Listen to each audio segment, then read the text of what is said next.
Mimicry చేసేది కాపర్ల దగ్గరికి. కాపరుడిగా అంటే సేవక బుద్ధి ఉండాలా? కాపరుడిగా అంటే తగ్గించుకునే బుద్ధి ఉండాలా? ఎవడైనా నన్ను వెంబడింపగూడినా వాడు తను తాను తగ్గించుకొని తన సిలువను ఎత్తుకునే శ్రమపడే బుద్ధి ఉండాలా?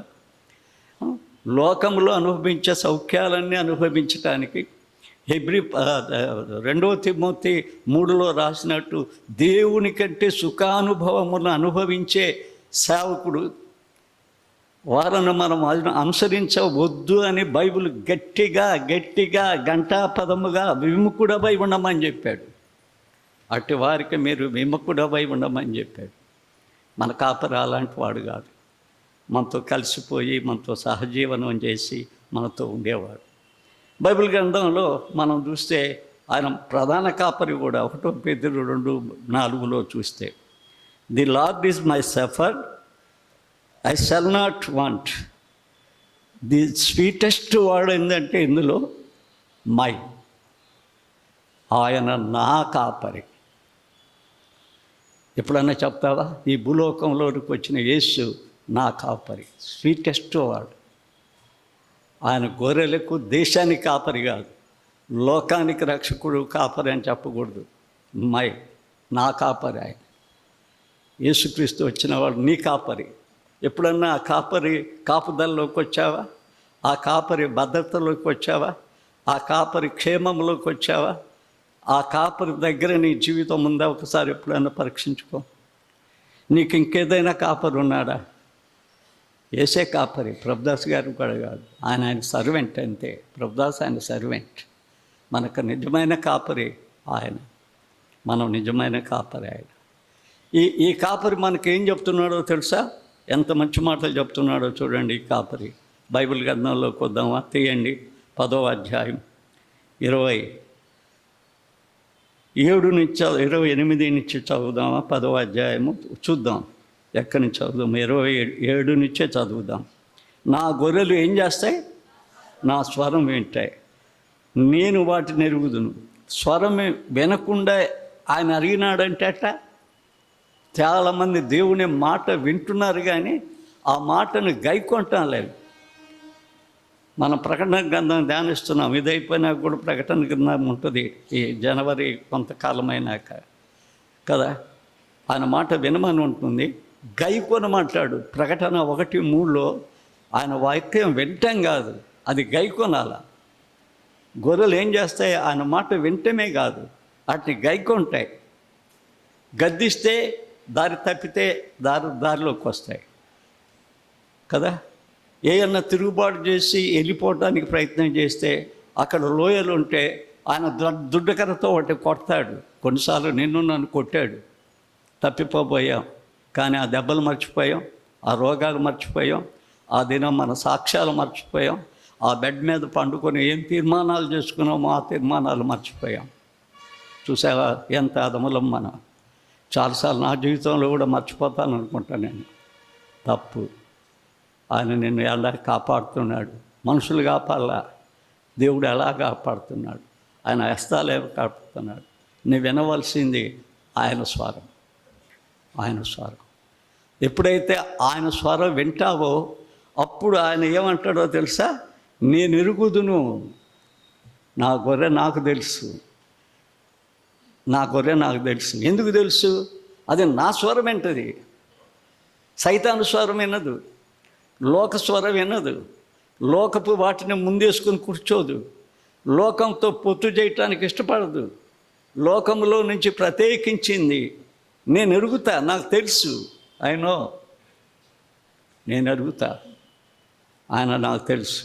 ఏంటంటే క్వాలిఫికేషన్ ఏంటంటే నా స్వరం వింటాడు, నా మాట వింటాడు, నా మాట వింటాడు. అందరి మాట వింటే చెడిపోతాం. ఆయన మాట మనం వినాలి. ఆయన మాట మనం వినాలి. ఆయన మాట మనం వినకపోతే ద్రోహులం అవుతాం. ఎందుకంటే నీ కోసం నా కోసం ప్రాణం పెట్టడానికి గొర్రెలకు గొప్ప కాపరిగా, గొప్ప స్నేహితుడిగా ఆయన గొర్రెల కోసం తన ప్రాణం పెట్టడానికి ఈ లోకానికి వచ్చాడు. అదే చెప్పాడు. మొదటిది విమోచించడానికి వచ్చాడు. విమోచన క్రయధనం చెల్లించడానికి వచ్చాడు. ఎక్కడది? మత్తయి 10:28లో 28లో చెప్పాడు, 11:28 మత్తయి. ఇక్కడ ఏమన్నాడు? నేను నీకు గొర్రెల కాపరిగా వచ్చాను. కాబట్టి ఏం చేయాలి అంటే స్వరం వినాలి. అవి నన్ను వెంబడించును. ఎవరిని వెంబడిస్తాయి? యేసుని. ఈ దినాల్లో చాలామంది మనుషులను వెంబడిస్తున్నారు. వెంబడించకూడదు. పాస్టర్ని కూడా వెంబడించకూడదు. ప్రేమించవచ్చు, సాకొచ్చు. ఆయన వాక్యం బోధిస్తున్నాడు కాబట్టి మంచి పదార్థాల్లో భోజనం ఇవ్వచ్చు, కానీ వెంబడించే దాన్ని కాదు. వెంబడించేది కాపర్ని వెంబడించాలి. ఆ కాపరి ఎప్పుడూ మనకు తోడై ఉంటాడు. నువ్వు ఎక్కడికి వెళ్ళినా ఆడ ఉంటాడు. ఒక కొండ గృహల్లో ఉన్న ఆడ ఉంటాడు. బండ సందుల్లో ఉన్న ఆడ ఉంటాడు. 2800 మైళ్ళు కిలోమీటర్స్ దిగాం కొండల్లో అట ఏడ. ఆడ సాక్ష్యాలు చెప్తా ఉన్నారు. పాములు ఎక్కినా కూడా పాములు తాడు దోసినట్టు దోసేసాం, అదేం చేయలేదు. ఆశ్చర్యంగా సిమెంట్ నగర్లో సాక్ష్యం చెప్పింది ఏంటంటే, నేను ప్రార్థనే ఆపలేదంట. అప్పుడు నాకు చిన్న వయసు. పాము నా మీద నుంచి తిరిగి వచ్చేది, మన ప్రార్థన అయిపోయిందాక నేను ఆపలేదంట. అదేం చేయలేదు. మన పక్షంలో యుద్ధం చేసేవాడు ఉన్నాడు. మన పక్షంలో సమస్తాన్ని చూసిన వాడు ఒక ఆయన ఉన్నాడు. నీవు ఆయన కాపరి అయితే, నీకు ఆయన కాపరి అయితే, నీ కాపరిగా ఉండటానికి వచ్చాడు. నీవు కాకుండా మనుషులను కాపరిగా, లేకపోతే ధనాన్ని కాపరిగా, లేకపోతే లోకాన్ని కాపరిగా. కీర్తనలో అన్నాడు, మరణాన్ని కూడా కాపరిగా పెట్టుకుంటారంట కొంతమంది. మరణాన్ని కూడా కాపరిగా కాకుండా నీవు ఆయనకి కాపరి అయితే ఆయన ఏం చేస్తాడు అంటే, ఆయన నీవు వెంబడిస్తావు. ఆయన ఎరుగుతావు, ఆయన వెంబడిస్తావు. 2 పనులు చేయాలి. ఆయన ఎరగాల. ఎందుకు వచ్చాను నా ప్రభు? నన్ను విమోచించడానికి వచ్చాడు. ఎందుకు వచ్చాడు నా ప్రభు? నేను తప్పిపోయిన గొర్రెను నా కోసం ప్రాణం పెట్టడానికి వచ్చాడు. ఇదే క్రిస్మస్. ముందు క్రిస్మస్ గురించి చాలా విషయాలు చెప్పే కదా. క్రిస్మస్ అంటే ఏంది? దేవుడు లోకానికి వచ్చాడు. ఎందుకు వచ్చాడో చూస్తున్నాం ఇప్పుడు. ఆయన అందుకే వచ్చాడు ఈ లోకానికి. ఆయన అందుకే వచ్చాడు. ఎందుకంటే ఆయన మందలో నిన్ను చేర్చుకోవడానికి వచ్చాం. ఇప్పుడు మనం పరీక్షించుకుందామా? ఆయన మందలో ఉన్నామా? ఏ మందలో ఉన్నాం మనం? ఏ మందలో ఉన్నాం? ఏది మంద మనకు? ఒకవేళ ఈ నెల్లూరే మనకు మంద అనుకుంటే నెల్లూరులో మనం ఉంటాం, ఏ రోజు వెళ్ళిపోం కదా. ఈ చర్చే నాకు మంద అనుకుంటుంటామా? ఈ కుర్మే నాకు మంద అనుకుంటూ ఉంటామా?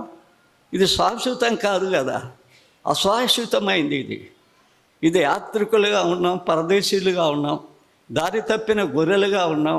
దరికి చేరటానికి యేసుక్రీస్తు వచ్చాడు. వచ్చి ఏం చేశాడు? నీ కొరకు ప్రాణం పెట్టాడు. పెట్టి ఏం చెప్పాడు?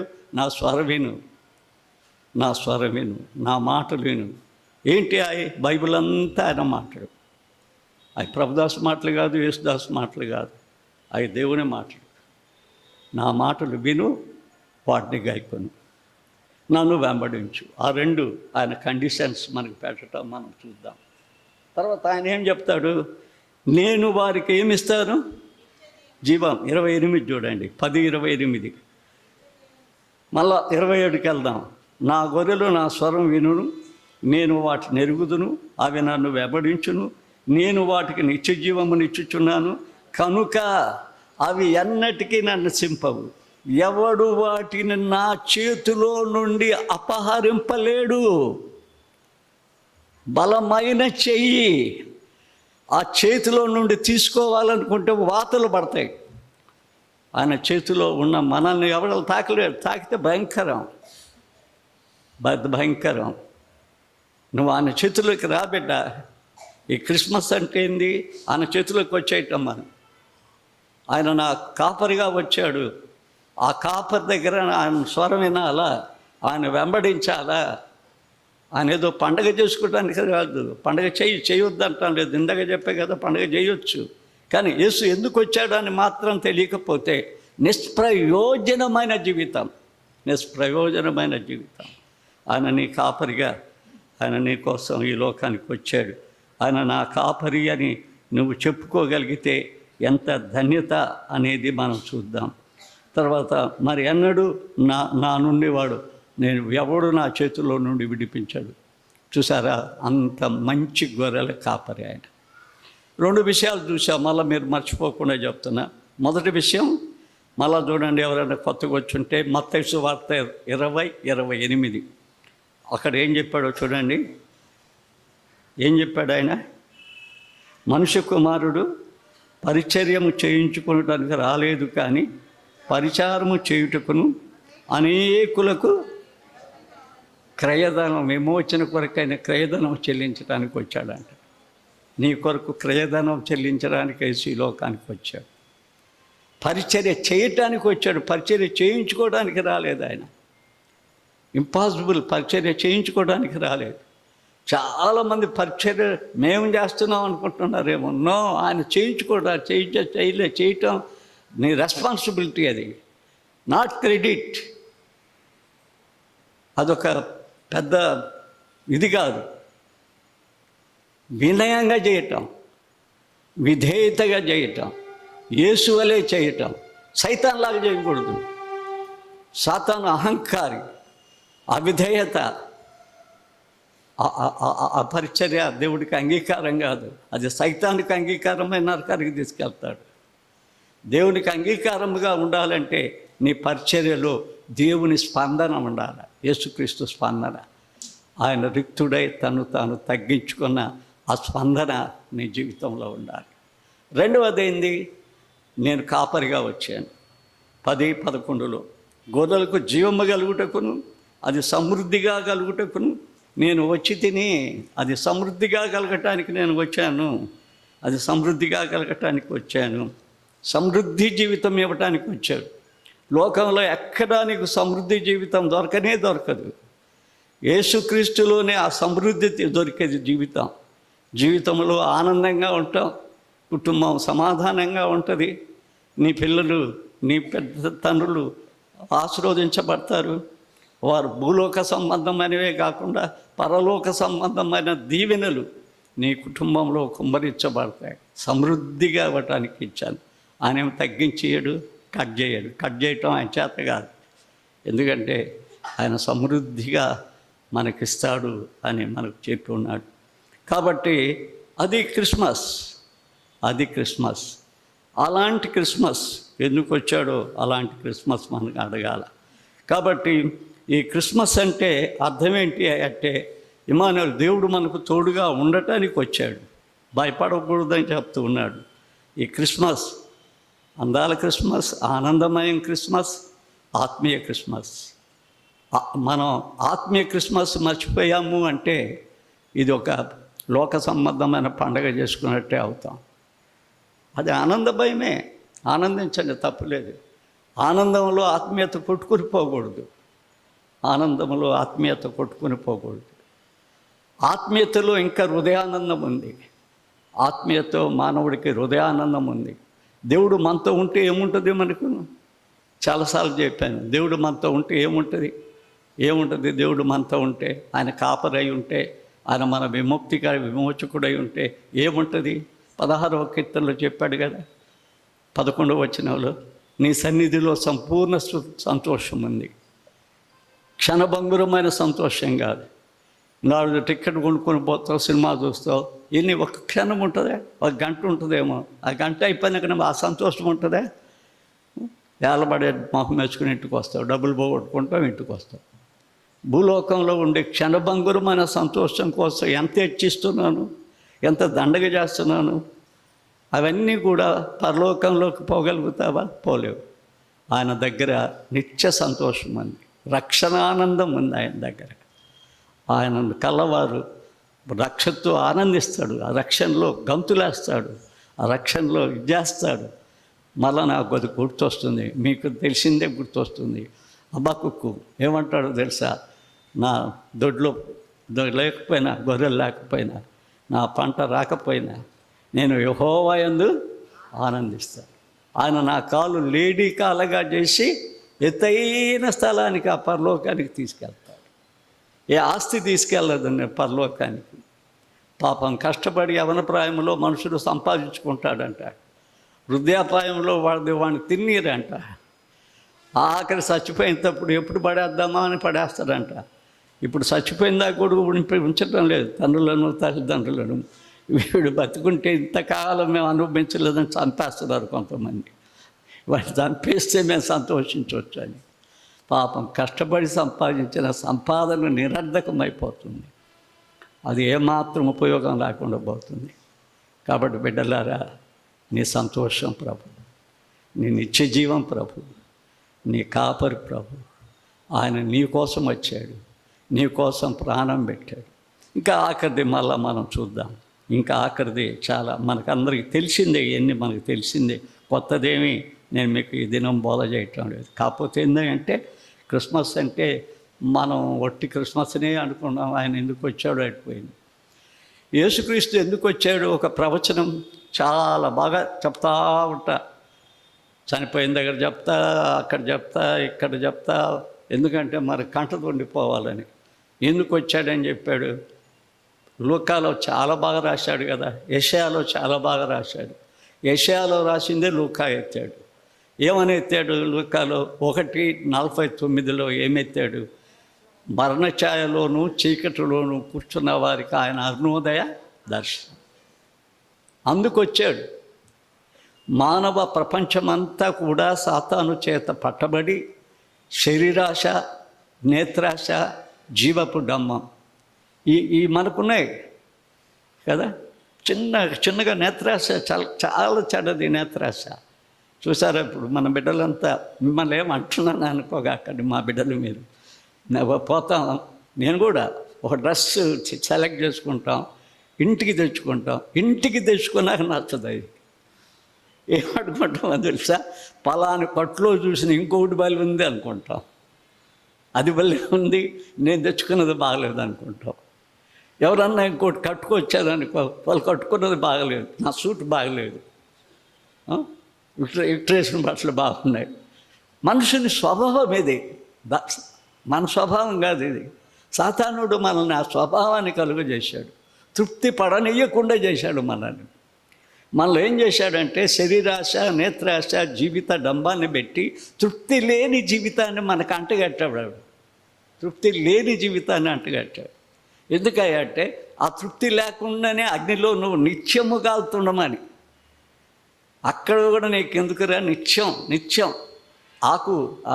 అక్కడ అసలు ఆ మరణ ఛాయల గురించి రాస్తాడు.